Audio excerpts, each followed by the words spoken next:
déterminer la concentration d'une solution, on peut procéder par mesure physique. Par exemple, la couleur de cette solution. Plus une solution est concentrée, et plus la couleur de cette solution sera intense. Il s'agit donc de pouvoir mesurer la coloration de la solution pour pouvoir en déduire sa concentration. Alors pour cela, on utilise un appareil qui s'appelle le spectrophotomètre.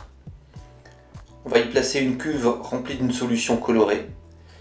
Et le spectrophotomètre envoie un faisceau de lumière d'intensité I0 et il va mesurer l'intensité lumineuse I qui en ressort. La transmittance, c'est le rapport entre ces deux intensités lumineuses.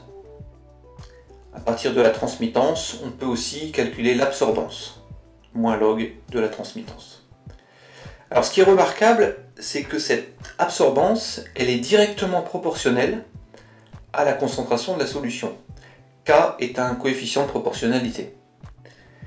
Une solution 2 fois moins concentrée verra son absorbance divisée par 2. C'est ce qu'on appelle la loi de Beer-Lambert. Le français Lambert avait formalisé une partie de cette loi, mais c'est le physicien allemand August Beer qui a posé la loi sous cette forme.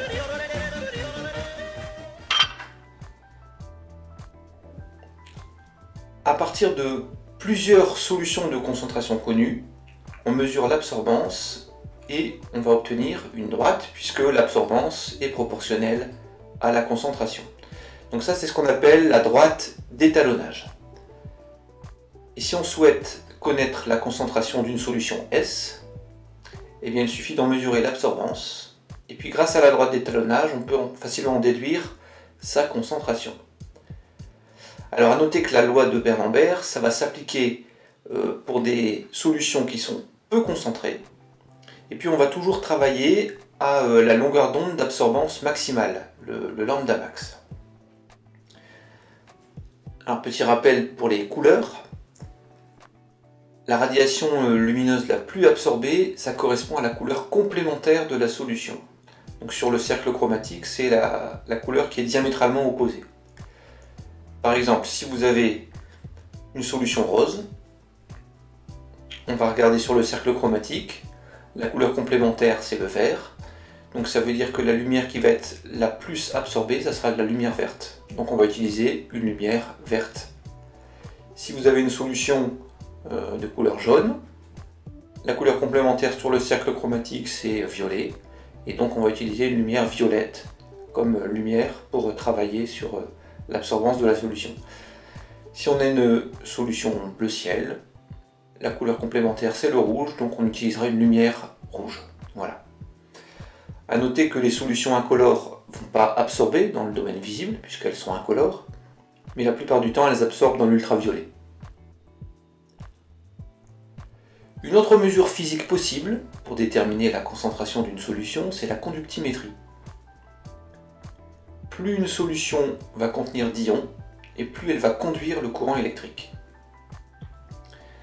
Si on place deux électrodes reliées à un générateur de tension, on va observer que les ions négatifs se déplacent dans le sens des électrons et les ions positifs dans l'autre sens. Un conductimètre va donc mesurer la valeur du courant électrique qui existe dans le circuit et va en déduire la conductivité de la solution. La conductivité électrique, ça va dépendre de plusieurs paramètres, ça dépend de la température de la solution, à quelle sorte d'ion on a affaire dans la solution et aussi la concentration en ions dans cette solution-là. Mais alors si on travaille à une température donnée, la conductivité ne va dépendre que de la nature des ions et de la concentration en ions. On va désigner la conductivité propre de chaque type d'ion par la lettre lambda. C'est la conductivité ionique molaire. Alors par exemple, pour les ions H+, la conductivité c'est 0,035 siemens mètre carré par mol. Et certains ions conduisent très bien le courant, comme les ions H+, et puis d'autres ions conduisent beaucoup moins bien le courant, comme Na+, ou Cl-. Alors par exemple, si on a une solution qui contient seulement des ions Na+, et Cl-, et dont on veut calculer la conductivité, eh bien ça va se noter de la façon suivante. Donc la conductivité est notée sigma. On va prendre le lambda du Na+, et on va multiplier ça par la concentration en Na+. Et on va faire la même chose avec les Cl-, on va prendre le lambda du Cl- multiplié par la concentration en Cl-.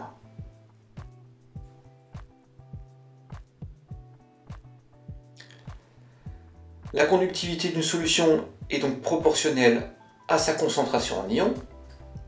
C'est ce qu'on appelle la loi de Kohlrausch. C'est un physicien allemand également.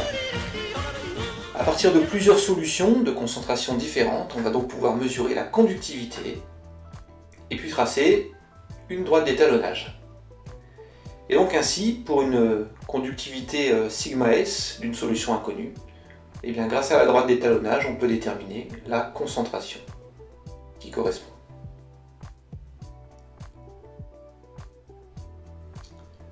On va passer au gaz. On peut chercher à déterminer la quantité de matière de gaz à partir des grandeurs physiques comme la pression, la température ou le volume.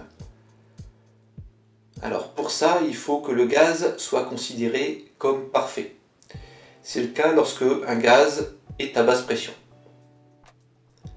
Et donc il existe, dans le cas d'un gaz parfait, la relation suivante, P fois V égale nRT. Donc la pression en pascal, le volume en mètres cubes, la quantité de matière en mol. R c'est une constante, 8,31. Et puis T c'est la température en Kelvin. Alors on peut aussi calculer la quantité de matière à partir du volume molaire de gaz. C'est une autre relation. La quantité de matière N, c'est le volume de gaz divisé par le volume molaire, c'est-à-dire le volume d'une mole de gaz. N est en mol, le volume est en litres, et la plupart du temps le volume molaire est donné en litres par mol.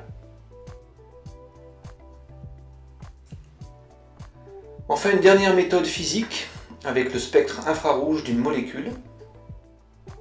Lorsqu'on envoie un rayonnement infrarouge sur une molécule, on va avoir les liaisons, donc ici la liaison entre les atomes A et B de la molécule, qui va se mettre à vibrer en fonction de la fréquence du rayonnement.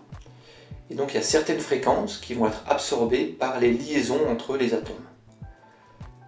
On peut calculer le nombre d'ondes, sigma, qui correspond à l'inverse de la longueur d'onde de ce rayonnement absorbé.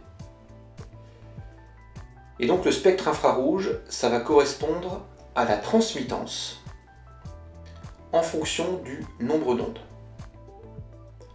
Alors on trace l'axe vers la gauche parce que ça correspond à l'inverse d'une longueur d'onde. Et donc le spectre infrarouge va ressembler un petit peu à ça. On va avoir des pics vers le bas. Et donc les pics vers le bas, ça correspond aux radiations qui ont été absorbées. Et donc ça veut dire au type de liaison qu'il existe entre deux atomes. A noter que les nombres d'ondes qui sont situés avant 1500 cm-1 ne sont pas exploitables parce qu'il y a trop de pics. Et donc cette zone-là s'appelle l'empreinte digitale de la molécule. Donc c'est toujours à gauche de l'empreinte digitale qu'on va devoir interpréter ce spectre.